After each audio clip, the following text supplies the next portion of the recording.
Well, hello everyone, this is Donnie and Jennifer and Annabeth, Country Homestead Preacher. We wanted to come and give you a video and let you see our garden. We were getting a little worried. We had a month-long drought, pretty close to a month-long drought.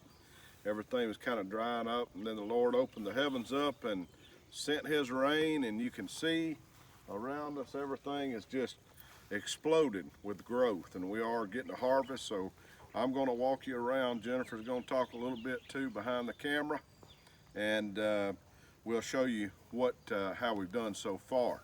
Well, as you can see, our trellis is coming full circle here. We've got our gherkins on one side, we got our beans on the other side, and they're going to come, and hopefully soon it'll be all the way around us. It's really exploded since that rain. I mean, it is just wide open. Right here we have our Cherokee tan pumpkins doing real well. We had some other stuff planted, we took it up, but this is our row of Cherokee tan pumpkins. And then of course on this side we have some beans.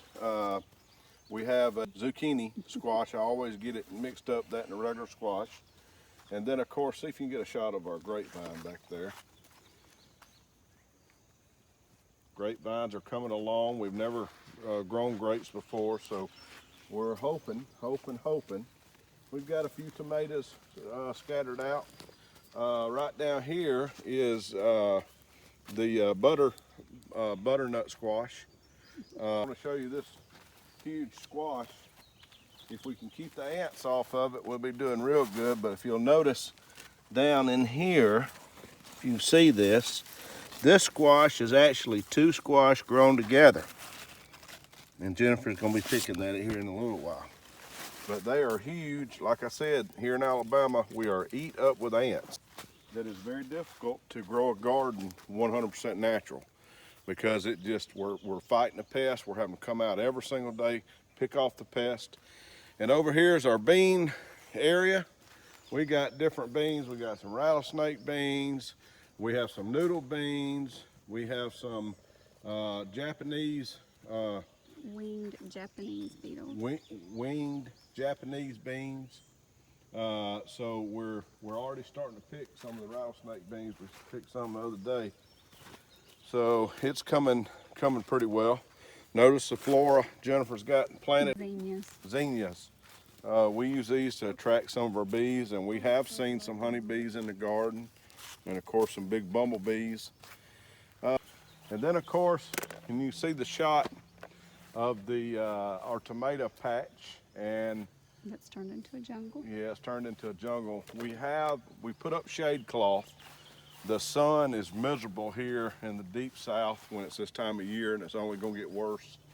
So we're kind of doing an experiment by accident.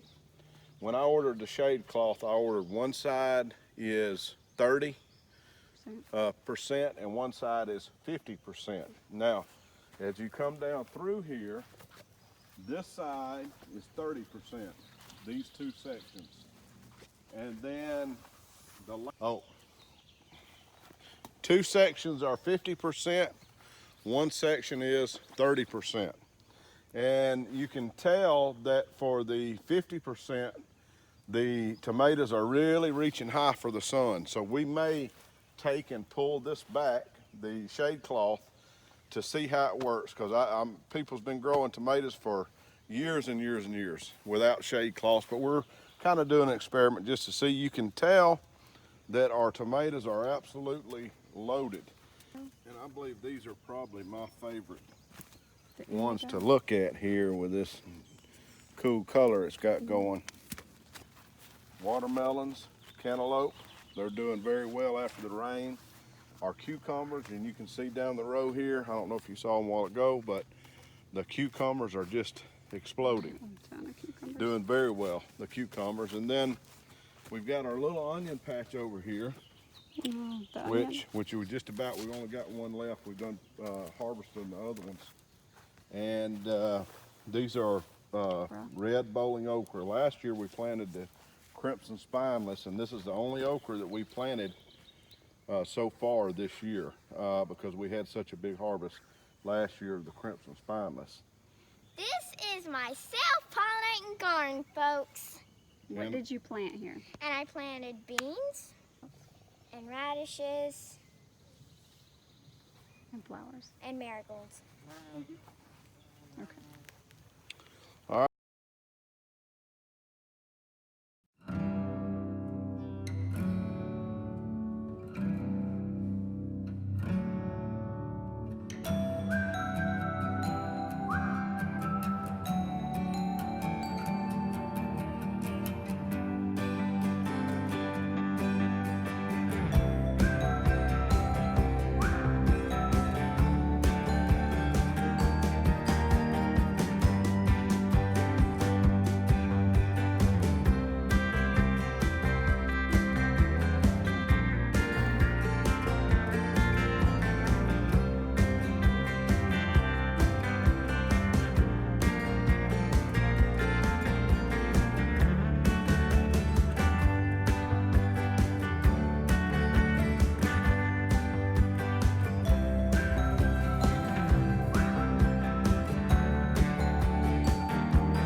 All right, so what you can see here, we took our shade cloth down, and now we are, because of the tomatoes are growing so quickly, we didn't anticipate them growing so fast.